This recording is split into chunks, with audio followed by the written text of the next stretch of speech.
సభాధ్యక్షులు సామూర్తి గారు, డాక్టర్ జగన్మోహన్ సింగ్ గారు, కాత్యాయన్ గారు, ప్రదీప్, డాక్టర్ జగన్, ఆహ్వాన సంఘ అధ్యక్షుడిగా నన్ను కోరడము నాకు మీరు చాలా గౌరవాన్ని ఇవ్వడంగా నేను భావిస్తున్నాను. అడుగుతూనే అంగీకరించడానికి కారణము ఇవాళ ఆ సంఘం లేకపోవచ్చు, కానీ ఆ రోజుల్లో సంఘము చైతన్యవంతంగా ఒక ఉధృతమైనటువంటి కాలంలో కాకతీయ విశ్వవిద్యాలయంలో నేను పనిచేయడం, పులేంజయ్య గారి గురించి ప్రస్తావన వచ్చినప్పుడు ఆయన కాకతీయ విశ్వవిద్యాలయంలో విద్యార్థిగా ఉన్నారు. అలాగే చాలామంది విద్యార్థులు కాకతీయ యూనివర్సిటీలో. నిజానికి నాలాంటి వాళ్ళము, మేము వచ్చిన నేపథ్యము, మా కుటుంబ నేపథ్యము, నేను చదివిన సబ్జెక్టు, ఇవేవి కూడా చాలా చైతన్యవంతమైనటువంటి ప్రభావం కాదు. కానీ ఉపాధ్యాయులు విద్యార్థుల్ని ప్రభావితం చేస్తారు అని చాలామంది అనుకుంటారు. కానీ విద్యార్థులు ఉపాధ్యాయుల్ని ఎలా ప్రభావితం చేస్తారో దానికి నేను ఒక ఉదాహరణ. కాకతీయ విశ్వవిద్యాలయ విద్యార్థుల యొక్క చైతన్యవంతమైన వాళ్ళ ఆశయాలు, ఆ రోజు వాళ్ళు చేసిన ఉద్యమాలు, వాళ్ళ కన్నా స్వప్నాలు ఏవైతున్నాయో వాళ్ళ మీద వాళ్ళ జీవితంలో చేసిన త్యాగాల ప్రభావం ఏదైతుందో అది నాలాంటి వాళ్ళ మీద చాలా ప్రభావశీలంగా ఉన్నాయి. ఈరోజు వాళ్ళ నేను నిలబడి ఈ మాత్రం చైతన్యంతో మాట్లాడడానికి అప్పటి ఉద్యమాలు, అప్పటి విద్యార్థుల త్యాగాలు నా చైతన్యంలో భాగమై ఇవాళ నా వ్యక్తిత్వంలో అది ఒక అంతర్భాగంగా ఉంది. త్యాగాలు చేయడం అనేది మానవ చరిత్ర అందరూ మనుషులు చేయలేదు. కానీ త్యాగాలు చేసేవాళ్ళు వాళ్ళు భవిష్యత్తు కొరకని త్యాగాలు చేస్తారు. భవిష్యత్ సమాజంలో ఒక నూతన మానవుడి ఆవిర్భావం జరుగుతుందని, మానవ సమాజం ఒక రమణీయ సమాజంగా మారుతుందని, మనుషులంతా మనుషులుగా జీవిస్తారని, మానవ సమాజం సమిష్టిగా ప్రేమిస్తూ ఒక సౌభ్రాతృత్వ స్పృహతో జీవిస్తుంది అనే స్వప్నమే పిల్లల చేత త్యాగాలు చేయిస్తుంది. ఆ స్వప్నం సాకారం అవుతుందా, ఆ స్వప్నం ఎప్పుడు వస్తుంది, ఎంత దూరంలో ఉంది అనేది కాకుండా తప్పకుండా వస్తుంది అనే విశ్వాసమే మనుషుల చేత అత్యున్నతమైన త్యాగాలు చేయిస్తుంది. దానికి ఉదాహరణగా మనం భగత్ సింగ్ని తీసుకుంటాము. జగన్మోహన్ సింగ్ గారు ఇవాళ మన మధ్య ఉన్నారు. ఆయన భగత్ సింగ్ జ్ఞాపకాన్ని నిరంతరంగా నిలపడం కొరకని ఒక లైబ్రరీ, దాని కొరకు నిరంతరంగా కృషి చేస్తున్నారు. భగత్ సింగ్ జ్ఞాపకాన్ని సమాజంలో నిలపడానికి ఆ కుటుంబ సభ్యుడిగా ఆయన ఇప్పటికీ మన మధ్యన ఇక్కడ వచ్చి ఈ సంఘానికి మనం పిలిచిన రావడానికి కూడా భగత్ సింగ్ ప్రభావం ఆయన మీద ఉంది. కాకతీయ విశ్వవిద్యాలయాల త్యాగాలు నా మీద ఉన్నాయి. ఇవాళ జగన్మోహన్ సింగ్ గారు మా అఖిల భారత విద్యార్థి హక్కు ఉద్యమానికి వాళ్ళు ఇవాళ అధ్యక్షులుగా ఉన్నారు. గత 4-5 ఏళ్ళుగా ఈ ఉద్యమాన్ని నడుపుతున్నారు ఆయన. దాంట్లో మేము అధ్యక్ష వర్గంలో సభ్యులుగా మేము ఉన్నాము. జాతీయ స్థాయిలో ఒక విద్యా ఉద్యమాన్ని నడపడం అనేది అవుతుందో ఆ బాధ్యత ఆయన తీసుకున్నారు. ఇవాళ దేశంలో ఏ ఉద్యమం చేయాలన్నా లేదా దేశంలో ఏ పోరాటం చేయాలన్నా కూడా జగన్మోహన్ సింగ్ గారు నిజానికి పంజాబ్లో జరిగినటువంటి రైతు పోరాటంలో ఆయన దాంట్లో అంతర్భాగం ఉన్నాడు. వాడు సలహాదారుగా ఉన్నాడు. ఆయన వాడు మన మధ్య ఉన్నాడు. మేమందరము ఇంత ప్రభావం కావడానికి దాని ప్రధాన కారణము అటు భగత్ సింగే కావచ్చు, లేక ఇక్కడ విప్లవ విద్యార్థులే కావచ్చు. వారు చేసిన ప్రాణ త్యాగం ఏదైతుందో మానవ సమాజాన్ని మానవ సమాజంగా నిలిపేటువంటి ఒక ప్రక్రియ. నేను ఆహ్వాన సంఘ అధ్యక్షునిగా ఉపన్యాసం ఇవ్వడం అనేది నా బాధ్యత. అంటే ఉపన్యాసం ఇవ్వకూడదు. నేను మిమ్మల్ని అన్నీ ఆహ్వానించడానికి, అందరినీ ఇక్కడ ఈ సభలో పాల్గొని అభినందించడానికే వచ్చాను. కానీ సందర్భము ఉంది కాబట్టి ఒక్క విషయం చెప్పి మాత్రమే నేను ముగిస్తాను. 70 ఏళ్ళలో వేణు మాట్లాడుకుంటున్నాడు, పాని మాట్లాడే ఎలా చరిత్ర మొత్తంగా విద్యార్థి ఉద్యమ చరిత్ర గురించి మాట్లాడతారు. మీరందరూ కూడా మీ జ్ఞాపకాన్ని గుర్తు చేసుకుంటారు. కానీ పోయిన నెల తిరుపతిలో కూడా ఇలాంటి ఒక సదస్సు జరిగింది. శివారెడ్డి గారు అని ఆయన తర్వాత లాయర్ అయ్యాడు, ఆయన ప్రభుత్వ అధికారి అయ్యాడు.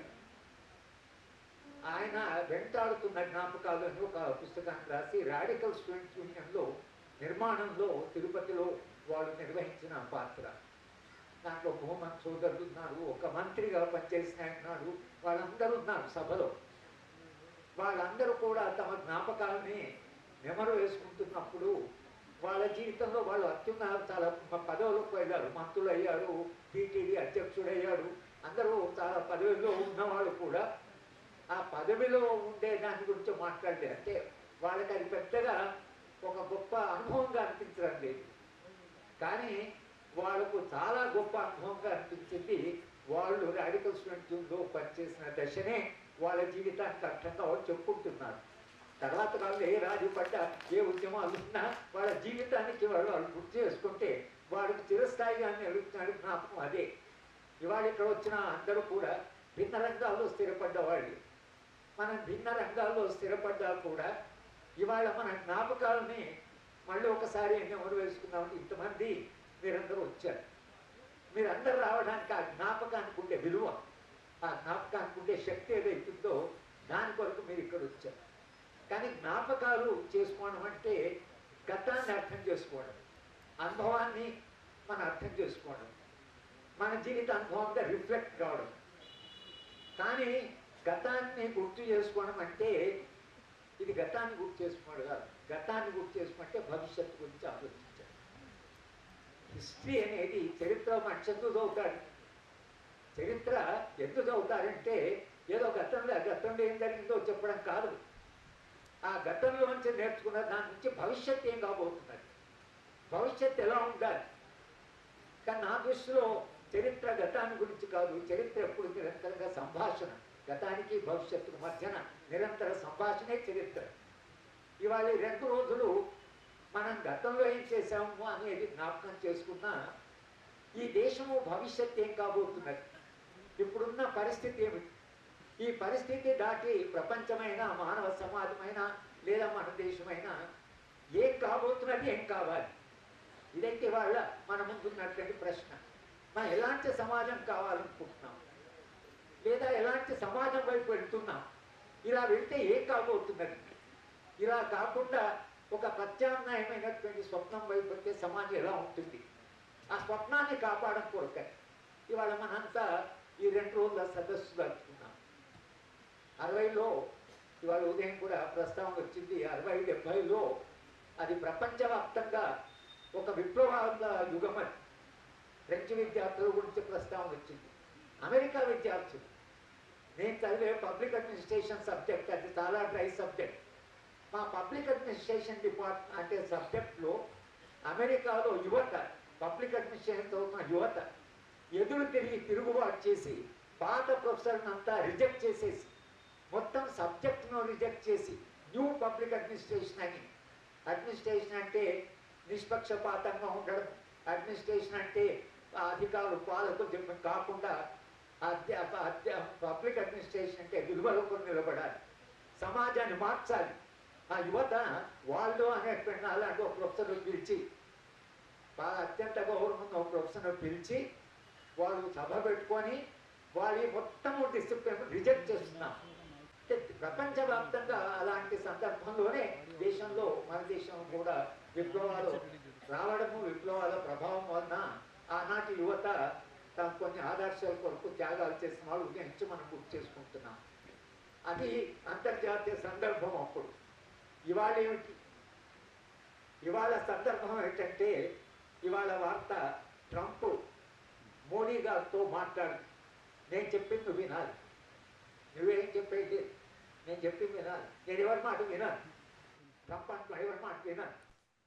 60-70లో 4వ పంచవర్ష ప్రణాళిక తయారు చేస్తున్నప్పుడు 4వ పంచవర్ష ప్రణాళికలో చివరి వరకు దేశము ఒక స్వయం పరిపాలన ఉంటుందని, దేశము సెల్ఫ్ అంటే మా సెల్ఫ్ సఫిషియెంట్ మేము ఒక ఎటువంటి దేశంగా మారాలంటే ఏ దేశం మీద కూడా ఆధారపడకుండా మన దేశము సర్వసత్తాక దేశంగా మారాలి అనే 4వ ప్రణాళికలో అమెరికా నుంచి ఒక ప్రతినిధి వచ్చి ఇందిరాగాంధీని కలిసి మీరు ఎలాగో అంత స్వయం తిరిగిన సమాజం రాసుకున్నారు కదా, మేము అమెరికా ఇచ్చే సహాయం ఎత్తుకుంటే ఆపేస్తాం, మీరు రాసుకోండి అటువైపు కూడా ఇక్కడి నుంచో మొదలుపెట్టండి. అమ్మ వీడు మొత్తంగా ఏరియా మళ్ళీ ఆమె ప్లానింగ్ కమిషన్లో ఆ డాక్యుమెంట్ రాస్తున్నాయని పిలిచి మరి కాకుండా ఇంటర్డిపెండెంట్ అంతర్జాతీయంగా ఒకరి మీద ఆధారపడే సమాజం ఉన్నాం కాబట్టి ఒకరి మీద ఒకరికి ఆధారపడి కొంతవరకు ఉంటుంది అని రాయించింది ఆమె. అప్పటికే అమెరికా వాళ్ళు అది చేయగలిగారు. కానీ ఇందిరాగాంధీ లాంటి వాళ్ళు కూడా ఈ దేశం ఎవరి మీద కూడా ఆధారపడకుండా ఒక సర్వసత్తాక దేశంగా మారాలి అనే ఇదే ఆలోచన ఇంకా పాలక వర్గాలు ఉంది అప్పుడు. అది సందర్భం. ఇవాళ మన పరిస్థితి ఏమిటంటే మన దేశ ప్రధానమంత్రిగా మనం సంపన్న దేశంగా మారాం. ఇవాళ సంపద చాలా ఉంది. అప్పటి దేశం వేరు, ఇప్పటి దేశం వేరు. ట్రంప్ కూడా అన్నాడు ఇండియాలో చాలా డబ్బులు ఉన్నాయి, మస్తు సంపద ఉంది. మన దేశంలో ప్రజాస్వామ్యాన్ని కాపాడడానికి వాళ్ళు డబ్బులు ఇస్తున్నారు. ఆయన వాళ్ళ ప్రజాస్వామ్యం కాదు, మన డబ్బులు ఇవ్వడం మీద వాడికే చాలా సంపద ఉంది అని అంటూ ఆయన మోడీ గారితో ఏమన్నారంటే నేను ఏ దేశాన్ని కూడా నేను సరిగా చూడము వాళ్ళకి లేదు, మీ దేశం కూడా దానికి ఎగ్జామ్షన్ కాదు స్వయాన మోడీ గారు చెప్పారు. ఇవాళ నిన్న ఆయన ఇచ్చిన ఒక ఇంటర్వ్యూలో ఆయన చెప్పారు. ఇవాళ యుద్ధాలు అప్పుడు ఇంకా కొత్త యుద్ధ వాతావరణం, ఇప్పుడు యుద్ధాలు అనేది ఫిజికల్ వార్స్ ఇవాళ జరుగుతుంది. రష్యా అప్పటి మన స్వప్నం. ఇవాళ రష్యా ఓ దేశాన్ని మీద అది ఒక ఆక్రమణ కొరకని ఇవాళ ట్రంప్ మేము గాజాని పోయి ఆక్యుపై చేసుకుంటామంటున్నాడు. అంటే పరిస్థితి ఎలా మారిందో ఆ కెనడా దేశాన్ని మా దేశంలో కలుపు అంటున్నాడు. కానీ యుద్ధం చేయడం కాదు, యుద్ధం చేయడం కాకుండా వాళ్ళు ఇవాళ ట్రేడ్ వార్, ఇది వ్యాపారంలో యుద్ధం నడుస్తున్నది కనుక ఫిజికల్ వార్స్ కంటే కూడా ఈ వ్యాపారాలు జరుగుతాయి. ఆ యుద్ధాలు ఇప్పుడు ఎవరి మధ్యన జరుగుతాయంటే ప్రతి దేశం కూడా అక్కడ ఉండే పాలకులు వాళ్ళ ప్రజల మీదనే యుద్ధాలు చేయబోతున్నారు. ఇది మన దేశంలో మన సెక్యూరిటీ అడ్వైజర్, జాతీయ భద్రతా సలహాదారు ఆయన పోలీస్ అధికారులని ఉద్దేశించి మాట్లాడుతూ ఆయన చెప్పింది ఏంటంటే 4వ యుద్ధం, భారతదేశము చేయబోయే 4వ యుద్ధము మన ప్రజల మీదనే, పౌర సమాజం మీద అని చెప్పాడు. అంటే ఇప్పుడు రాబోయే కాలంలో రాజ్యాలు పాలక వర్గాలు వాళ్ళ మధ్యన వాళ్ళ ఏం యుద్ధాలు జరుగుతాయో తెలియదు, కానీ ప్రజల మీద యుద్ధాలు జరిగేటువంటి ఒక దశకు చేరుకుందాం. ఈ ప్రజల మీద యుద్ధం జరిగినప్పుడు ప్రజలు ఏం చేయాలి అనేటువంటి ఒక కీలకమైనటువంటి హిస్టారికల్ ఒక చారిత్రక దశలో మనం ఉన్నాం. ఇవాళ మనం అందరు ఇక్కడ కూర్చొని 60లని 70లని 80లని గుర్తు చేసుకోవడం వేరు. ఇప్పుడున్న సందర్భం ఏదైతుందో ఈ సందర్భం చాలా మారిపోయింది. ఇక రాబోయే కాలంలో ప్రజల పోరాటాలు, ప్రజల ఉద్యమాలు, ప్రజల చైతన్యమే భవిష్యత్తు నిర్ణయించబోతున్నది. ఈ చారిత్రక దశలో ఇవాళ అప్పటి రాడికల్ విద్యార్థి సంఘంలో పనిచేసిన వాళ్ళు లేదా ఒక విప్లవోద్యమంతో ప్రభావితమైన వాళ్ళు ప్రత్యక్షంగాను అపరోక్షంగాను మనం అంతా ఇక్కడ కూర్చున్నాం. విప్లవోద్యమ చివరి దశ అని కూడా పాలకులు అనౌన్స్ చేశారు. కానీ విప్లవాలు అనేవి అసలు ఎవరో దాన్ని అంతం చేయడం ఉండదు. ప్రజల జీవితాలు మారేదాకా, మానవ సమాజం మంత మానవీయ దాకా మారేదాకా, ప్రజల సమస్యలు పరిష్కారమై అందరూ ఆనందంగా జీవించేదాకా మనుషులు పోరాటం చేస్తూనే ఉంటారు. మనుషులు కాబట్టి పోరాటాలు అట్లాగవు. పోరాటాలు ఎట్లా అవుతాయంటే ఒక నూతన సమాజ నిర్మాణం జరిగి ఆ నూతన సమాజంలో మనుషులంతా ఆనందంగా జీవించేదాకా ఉద్యమాలు ఏదో ఒక రూపంలో ఉంటాయి. కనుక రాబోయే కాలము అది ఉద్యమాల కాలమే, రాబోయే కాలం అంతా పోరాటాల కాలమే. ఆ సందర్భంలో మనం ఇక్కడ కూర్చొని గతంలో ఎట్లా మనం చైతన్యవంతులయ్యాం, గతంలో మనం ఏం చేసాం, గతంలో ఎన్ని త్యాగాలు జరిగాయి అని గుర్తు చేసుకుంటూ భవిష్యత్తులో ఈ మానవీయ సమాజ నిర్మాణంలో మనం ఇప్పుడున్న మీ రంగాల్లో మనం కనీసం మనుషులుగానైనా మిగలగలమా, మానవ సంబంధాన్ని కాపాడుకోగలమా, మనిషిలో ఉండే మనిషిని కాపాడుకోగలమా అనే దగ్గరికి మనం వచ్చాం. మనం ఇప్పుడు పెద్ద త్యాగాలు చేయలేకపోవచ్చు, త్యాగాలు చేసే దశ దాటి ఉండొచ్చు, త్యాగాలు చేస్తున్న వాళ్ళు ఉన్నారు. కానీ మనం ఇక్కడ కూర్చున్నది ఇప్పుడున్న ఈ సమాజంలో అమానుషంగా అమానవీయంగా మారుతున్న సమాజం, ప్రకృతి మనిషి విధ్వంసమవుతున్నటువంటి ఒక కాలంలో మనం జీవిస్తున్నాం. ఈ ధ్వంసం ఏదైతే జరుగుతుందో, మనిషి ఎట్లయితే కూలిపోతున్నాడో ఆ కూలిపోతున్న మనిషిని మనం ఏమైనా కాపాడగలమా, కూలిపోతున్న మనిషిని నిలబెట్టగలమా అనేది కూడా ఇవాళ మన ముందర ఉండేటువంటి సవాల్. అక్కడ మనందరం ఏదో ఒక పాత్ర నిర్వహించవచ్చనే ఒక విశ్వాసం నాకుంది. మీరందరూ కూడా చాలా విలువైనటువంటి మనుషులు, విలువైన జీవితం జీవించిన వాళ్ళే కాబట్టి మీ అందరినీ కూడా నేను గౌరవిస్తూ అభినందిస్తూ, నాకు ఈ ఆహ్వాన సంఘం తరఫున ఈ ముందు మాట మాట్లాడడానికి లేదా తొలి పలుకన్నారు, మిమ్మల్ని అందరినీ మరొకసారి సభకు ఆహ్వానిస్తూ ఈ 2 రోజుల సదస్సు మరింత అర్థవంతంగా ఫలవంతంగా జరగాలని ఆశిస్తూ నేను సెలవు తీసుకున్నాను.